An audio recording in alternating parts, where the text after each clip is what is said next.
Hey there, who is it in your life that you just have a really rough relationship with? Maybe even so rough, it's toxic. Well, that's why today, Malachi Adcock is going to be sharing with us how do we find health in the midst of toxic relationships. I hope you're ready because it's time to jump into Church Door.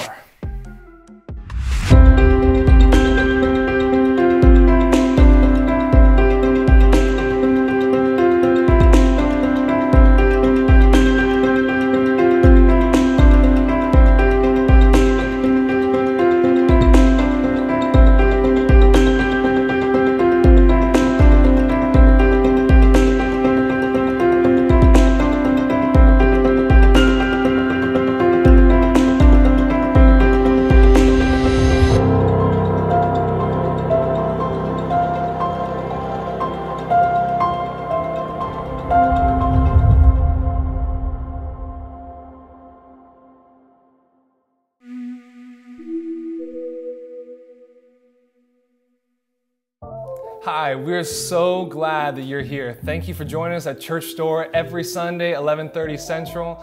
Grab your friends, your family, come join us here. It's got about a 15-minute talk. I want to talk to you. So here's the thing. You are unique. The problems you're facing are unique. Not in the sense that they're so different from everyone else and no one else has experienced what you're going through, but in the sense that God has uniquely designed you, uniquely positioned you to make a choice that can make the difference. You think about a long day of work, you hop in the shower, you feel that warm water, and it's so nice to relax for that part of the day. And then for whatever reason, someone flushes the toilet at the wrong time or the pipes go bad and then it's ice cold. And that warm feeling is now whoa, I just got jolted out of it. That's kind of what we're talking about today. We're talking about when something that was right goes wrong. When something that was healthy goes unhealthy. When something that was good goes toxic. That's what we're talking about today. How do we make toxic relationships go back to healthy? So, I got 3 relationships I want to go through with you. Probably the 3 most vital relationships in your life. We got parents, we got friends, and we have dating, relationships, marriage, romance. Put it underneath that category there for that 3rd one. Let's start with parenting. Here's what the Bible says, Exodus 12:20.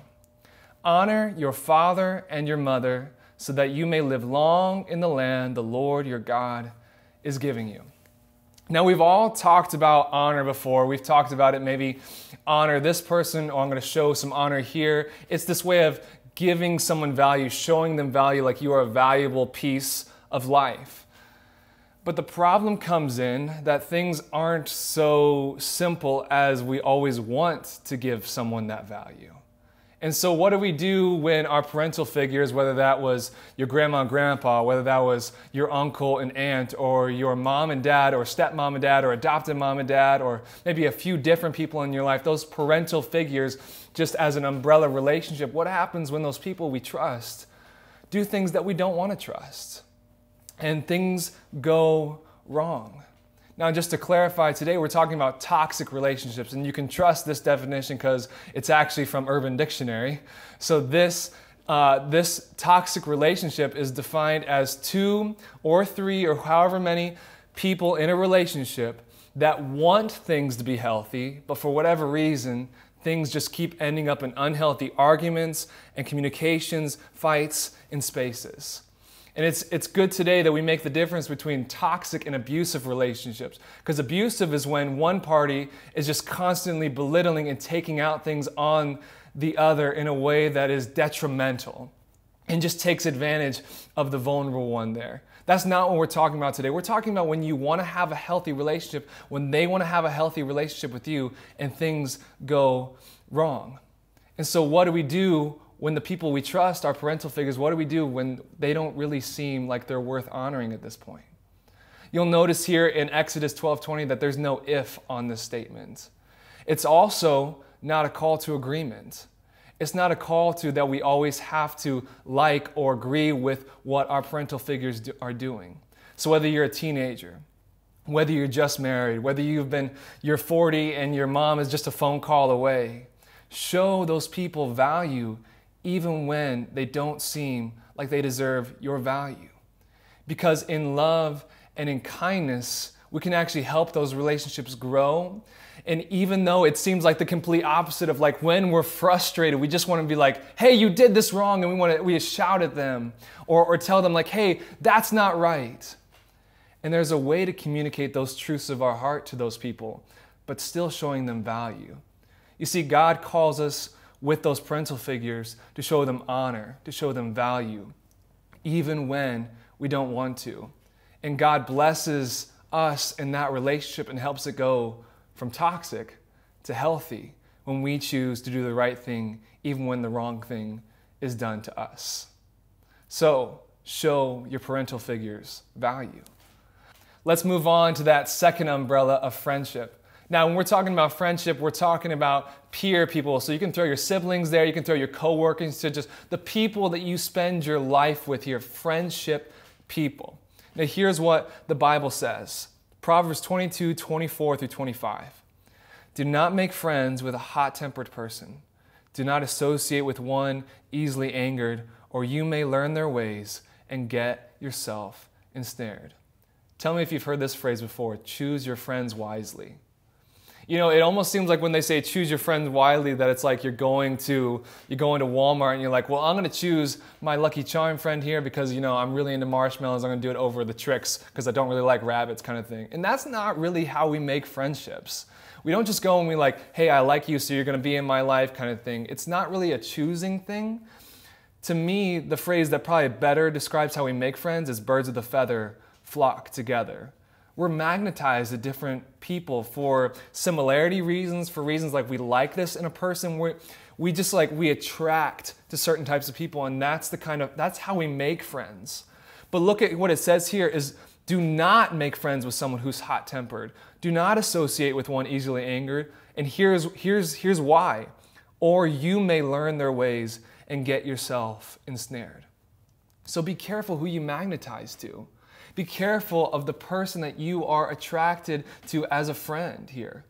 Because you've probably heard this before too. The person that you're hanging out with is the person who you will become in the next 5 to 10 years.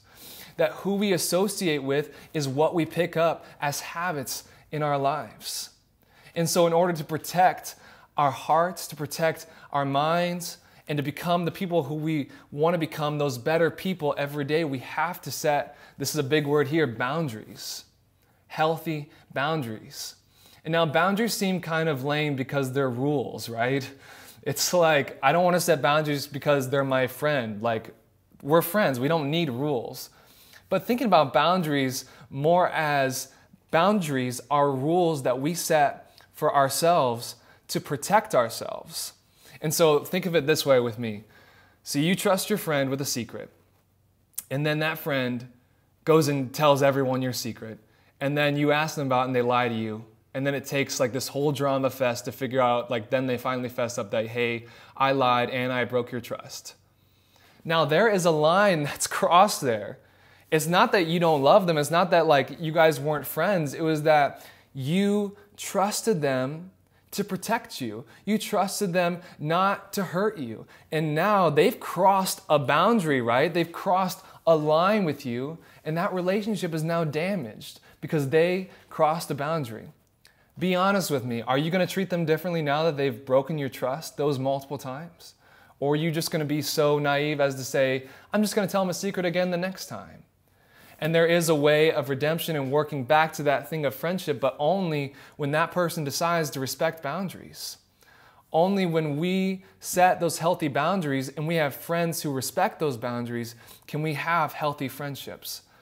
Only that way can we go from toxic to healthy. Because a lot of these toxic friendships, some of us don't even realize they're toxic friendships because we're so desperate for people. And so I'm going to ask you a few questions and I want you to see what your answers are. When you talk to that person about drama in your life, do you walk away more frustrated or do you walk away with peace? When you talk to that person, is it just you are a priority to them Or does it seem like you're kind of secondary to whatever else is going on in their lives? When you're having a hard time, does that person reach out to you? Do they care? Do they ask you questions? You see, sometimes we just allow people to have reign over our lives because we're desperate for people. We're desperate for their attention. We're desperate to feel valued by someone. But you are too valuable just to give your heart to anybody. You should set healthy boundaries so that you don't get magnetized, so you don't get ensnared just to anybody. But you are entangled and live life closely with people who respect your boundaries and help you become the person that God is calling you to be, that better, more kind, more loving person. And you can trust the people in your lives. So we talked about with parents, show value to those parental figures, but set healthy boundaries for your friendships. Now there's a lot of bleed into with this third umbrella, with the romantic style relationships. We're talking marriage, we're talking dating, talking everything in between kind of thing, but we're talking about here, the same principles apply of setting healthy boundaries. And again, it's a similar thing that gets us into these kind of relationships because we want to feel loved. We want to have a partner. Most of us experience those feelings, and we're searching for that. How many movies have you seen where that is the main journey of someone looking for that special friend, special partner? But here's the problem. Picture with me a house. Now this house is full of memories and love. And it's a house that you build with that partner. It's a house that you build and you say, hey, remember that great time that we had together when we went and did this and we were at Walmart till midnight searching for this and then we finally found it? Remember when we went out on that long road trip? Hey, remember our first time together? Remember all these sexual relationships? Remember this, remember that. And you have intimacy with this person, even as far as they're your sexual partner, as they are your life partner, your advice person. And you're with them for maybe even a few years. But what was the problem with this house? It wasn't set on anything that would last. We built that house on feelings. We built that house on chemistry. We've built that house on good times. But here's the problem now. Now that the hard times have come and there's no more chemistry, we don't have the same kind of feelings, we lose that relationship and we get caught in the rubble of that house's fall.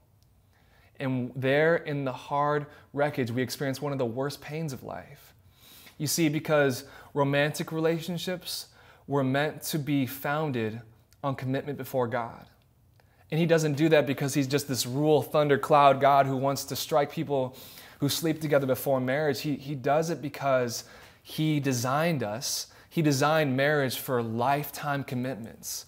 Because we're not meant to attach and then unattach and then attach, then unattach. It's so hurtful to our hearts. Our hearts can't take it. That's why you're so depressed after a breakup. That's why we're so hurt and we're like, I don't even know what to do with my life right now because I'm so heartbroken. I just can't understand this pain. And God is trying to save your heart, that heartbreak. Don't build your house on anything less than commitment for life before God, which we find in marriage. That's why we have those vows. I commit to you for better or for worse, for richer or for poorer. And when the chemistry seems to be failing, when the feelings don't seem to be there, commitment is what stirs our love forward. Said this person has committed to me for life, and that is true love. Not just care, because honestly, your relationship can't just survive on love.